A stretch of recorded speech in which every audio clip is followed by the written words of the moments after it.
So it's only the middle of the week and there is already so much that has happened in the information space pertaining to Ukraine. A popular Russian blogger has been found out to be a government mouthpiece. By a Kremlin mouthpiece, I mean a very carefully crafted online persona that pretended to be pro-Ukrainian only to brainwash you with Russian propaganda. And of course, there is no news cycle without mentioning Elon Musk, unfortunately. He's nearly doubling the price of Starlink terminals in Ukraine and neighboring territories and increasing the price of the subscription. And in lieu of that, Ukrainian President Volodymyr Zelensky had something to say to Elon Musk on air. Let's call it a special address. Hi, my name is Yulia and you're watching Wednesday News Briefly, where we discuss everything that happened in and pertaining to Ukraine in the past 24 hours and highlight important events this week so far. Abridged. Why abridged? Because this is just an extension of my daily detailed news lives. While those are normally 2 hours long, don't worry, you're in luck and I'm going to try and cover everything in under 20 minutes. Let's go!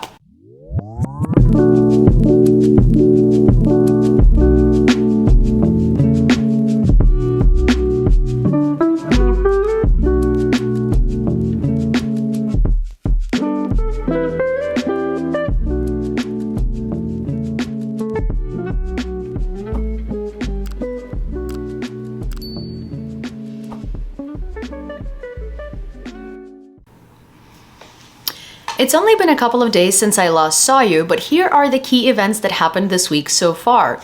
Wagner private military company headed by Yevgeny Prigozhin, which is basically Russia's unofficial second military that recruits from Russian prisons, is now most likely going to be declared a terrorist organization in the United States due to their actions in Ukraine. Moreover, they stopped recruiting just from Russian prisons and moved on to the Central African Republic as well. They're recruiting convicts that are serving sentences for such things as SA, terrorism during the revolution, mass murder, serial killers, you know, just the best kind that there is. And they're planning on deploying those to the war in Ukraine. Funny how they want to paint Azov as Nazis while they recruit the best and brightest from, well, worldwide prisons.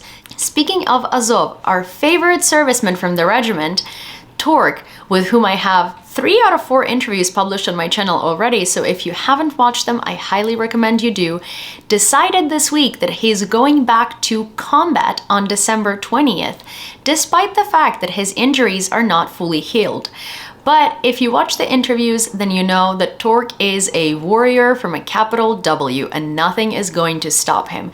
Besides, he survived in situations that objectively no one shouldn't have, so the man is very lucky and super brave, and I think he's going to be an incredible asset to our defense again. Meanwhile, another big update that happened this week is that the Pentagon is considering Boeing's proposal to solve their long-range precision missiles problem in Ukraine. Let me remind you, Ukraine does not have long-range precision missiles, and we desperately need them. Not only is the world reluctant in providing them, but also there is a shortage. So, Boeing proposed to fix this issue by mounting small precision bombs onto the rockets that already exist in Ukraine, which would give them a much longer range, and Ukraine would be able to strike the Russian rear. This is one of the many proposals from different countries that have been submitted to the Pentagon on the topic, but it's the first one that the Pentagon actually reacted to, so let's see what happens there. And before we dive into everything that happened in the past 24 hours, I want to share with you something very positive that happened this weekend. A massive pro-Ukrainian rally took place in Bologna, Italy. And it's a very comforting thing to have happened because in lieu of Berlusconi, who is Putin's very close friend and former disgraced Italian prime minister, coming back onto the political scene and supporting Russia, there has been a lot of pro-Russian sentiment taking place in the country. So seeing a huge amount of support to Ukrainians in a form of a massive rally over the weekend is really, really encouraging and inspiring. So thank you to all of our Italian friends for showing your support. Oh, and the head of the Ukrainian presidential office, Mikhailo Podolyak, said that Ukraine will be able to liberate Crimea in the next 6 months, in his opinion. And he added that there is a special place in Yalta that's his absolute favorite, and that's where he's going to do the announcement from on television. I have one favorite place there. I want to join from there. I guarantee. And we will talk to you about what a free Crimea will be like. Then all Russians will leave.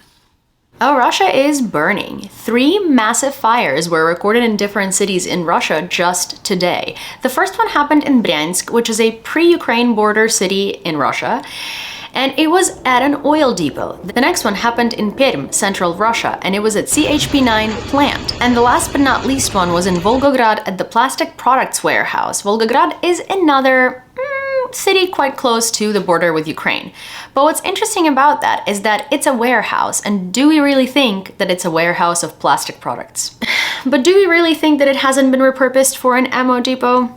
Let me know in the comments. While Russia deals with smoke hazards, Ukraine is rebuilding its infrastructure, and 73% of the country's electricity is now renewed, leaving the deficit at 27%. However, Ukrenergo, which is the main energy company of Ukraine, did say that there is no way that all of the electrical infrastructure will be able to be renewed by winter. In lieu of that, the White House has requested $1.1 billion from the Congress to support Moldovan and Ukrainian energy sectors. The president of the European Commission, Ursula von der Leyen, today delivered a very controversial speech in which she announced the death of 100,000 Ukrainian soldiers. A few hours later, those words disappeared from her speech and her message was cut. The reason why this message was considered so controversial is because the Ukrainian government came out and said that no one would have access to these figures as they are classified. Speculations later appeared online that 100,000 is a figure that could include both the injured and the deceased, but not the deceased alone. Dana Spinen, the director for political communication of the European Commission, later clarified that Ursula von der Leyen did indeed mean both deceased and wounded in her speech. Speaking of the European Commission and clarifications, they proposed to freeze the 7.5 billion in allocation of budget to Hungary due to their problems with rule of law. Budapest had until November 19th to implement 17 reforms that they had pre-agreed upon with the European Union in order to avoid this freeze. But the European Union noted, while a number of reforms have been implemented or are ongoing, Hungary has failed to adequately implement key aspects of the required 17 corrective measures, as it had committed to do this summer. As we all know, Hungary is led by the government of Viktor Orban, its pretty far-right and fascist prime minister, and they have been pretty problematic to the EU and its rule of law and the principle it stands for a while now.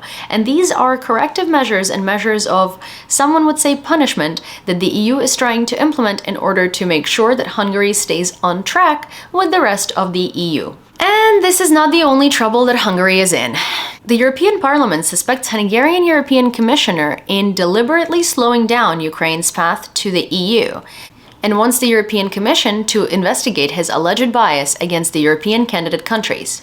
And one more today from the European Union. They're developing a process for confiscation of the frozen Russian assets in favor of Ukraine, which means that the frozen money of oligarchs, Russian companies, Russian politicians are going to be confiscated and sent to Ukraine as reparations. An explosion occurred today near the Ukrainian embassy in Madrid. One of the employees of the embassy was injured. According to the media, he opened an envelope that contained the explosive, and further information is being clarified.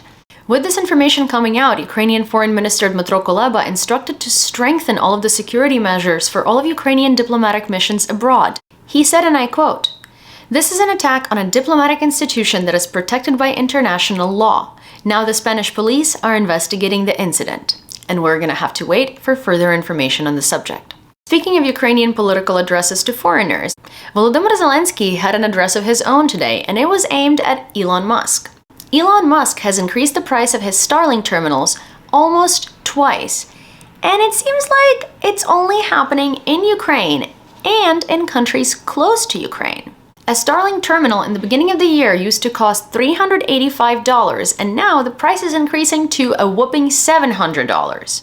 And the cost of the monthly subscription that dropped from $100 to $60 right before Ukrainian Independence Day is now going to be $75. Prices have also increased in Poland, where lots of Ukrainians are buying their Starlink terminals. However, they stayed the same in Slovakia and all other European countries. Since it's not the first time that Musk has done something that could be taken as anti-Ukrainian, Zelensky decided to respond. A couple of months back, Musk said that he would not be funding Starlinks in Ukraine anymore, and said that Ukraine should make concessions in the form of leaving Donbas to Russia, and of course letting Russia keep the ethnically Russian Crimea.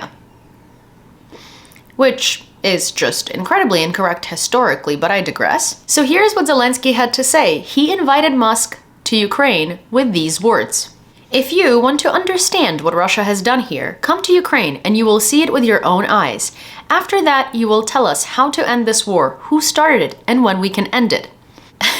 Zelensky's video connection was cut during his speech, and the host joked that Musk must have intervened.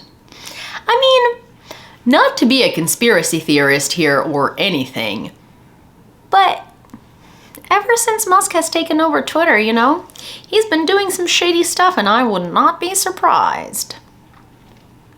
Just kidding. Well, sorta. Interesting news out of Poland today. Remember those Patriot systems that Germany wanted to transfer to Poland for air defense, and then Poland requested for those to be stationed on the territory of Ukraine? There is an update on that. The Polish defense minister said that his German counterpart promised him personally to submit a proposal like that to the German government. Mariusz Blaszczak said that he once again convinced Christine Lambrecht of the need of deploying the Patriot system specifically in Ukraine, as it will greatly increase the security of Poland. And then Foreign Minister Dmytro Kuleba confirmed that there are certain conversation about the transfer of American Patriot air defense systems to Ukraine. And here's a quote from him. I will say this, if before no one talked about it except for us, now the conversation is taking place, and it is a very serious and substantive conversation. Honestly, I really want to be hopeful about this one because it does look like the first time that the conversation is really happening anywhere outside of Ukraine, and this topic is being given time of day, because before that, it was just a straight no. So let's see. Here's the thing. Anytime Ukraine requests something from partner countries, it's not because we want it, because it'd be nice to have. It's because we know the consequences that Russian missile attacks can bring onto Ukraine and Europe. And we know that our civilian infrastructure can't handle nearly as many blows as Russia is delivering and planning on delivering. So those Patriot air defense systems are going to save so many lives this winter. And in order to help with that, in the meanwhile, US just signed a $1.2 billion contract in order to purchase NASAMS air defense systems for Ukraine. And all while that's happening today, Russia has launched another 110 missile strikes onto our territory. 9 houses and a local hospital was damaged in Bilopilya community of the Sumy region as a result of those strikes. A 15-year-old boy who didn't have time to reach the nearest shelter, unfortunately, died. In the Esmen community, 9 private houses and a kindergarten were damaged as well. Russians also shelled Kherson today, and a 70-year-old woman died in her apartment, as well as a 60-year-old man was severely wounded. That shelling also damaged several residential buildings, a gas pipeline, and a medical facility. According to conflict intelligence, Russia has run out of the Iranian-made Shahed and Kamikaze drones, as they have stopped actively using them, and they're either waiting for a new batch or setting up production in Russia. And that would be some good news. However, the head of the Ukrainian Intelligence Directorate, Skibitsky, said that Russia does not abandon their ideas of launching more massive missile strikes on Ukraine in the near future. And here's a direct quote from him. We are observing as soon as additional forces and means of the fleet with caliber carriers are deployed, if bombers take off, our task is to warn in time. According to the defense intelligence representatives, Russians are studying the former targets that they have already struck and looking for new ones. But not all the news today are negative. Germany has recognized Holodomor as a genocide against Ukrainian population and hopefully became one of the many countries to follow suit. While President Zelensky was busy addressing Elon Musk, his wife, the First Lady of Ukraine, Olena Zelenska, met with King Charles III. Together they visited the Ukrainian Catholic Cathedral in London, where the Ukrainian Welcome Center is situated. And US Secretary of State Anthony Blinken said that NATO is planning to invest in Soviet-style weapons used in Ukraine, so countries like Czech Republic, Slovakia, and Bulgaria may receive investments. A Ukrainian soldier miraculously survived a freak accident. He was shot by Russian troopers in his head and didn't notice the wound until he came back to the base. Upon feeling his head, he noticed that the bullet had lodged itself into his scalp. Normally one doesn't survive such injuries, but he did, and he wasn't wearing a helmet at the time of the accident, so if that isn't a miracle, I don't know what is. And for dessert, the final story of the night is of a Russian pro-Ukrainian blogger who turned out to be, which hey, for me it's not news and I'm very tempted to say I told you so, since March. But there is this Russian blogger who is on TikTok and Twitter predominantly, and her handle is Natasha from Russia. Natasha has pretended to be a pro-Ukrainian Russian who criticizes the Russian government, yet to me she's always appeared like one of those carefully crafted propaganda characters who lure you in and then sprinkle propaganda in so lightly when they gain your trust that you actually start believing them, because you're like, well, hey, look at that, they're reasonable, you know, they're pro-Ukrainian, so they're just using logic and critical thinking, and they're not just blatantly saying yes to everything. Well, wrong. This is actually one of the most damaging parts of Russian propaganda. I had an interaction with Natasha a long time ago, back in March, when I discovered her profile where she was saying that she's helping Ukrainians so much, and I recorded a video kind of addressing her and asking her what is it that she's doing to help Ukrainians, because I couldn't find anything. While recording that statement, I made a little investigation, and to me, she seemed incredibly fishy. And while I don't normally think that Russian bloggers are Kremlin mouthpieces, I just think that it's inappropriate for them to talk about the war in Ukraine from the Ukrainian perspective simply because they're not Ukrainian and they don't get it.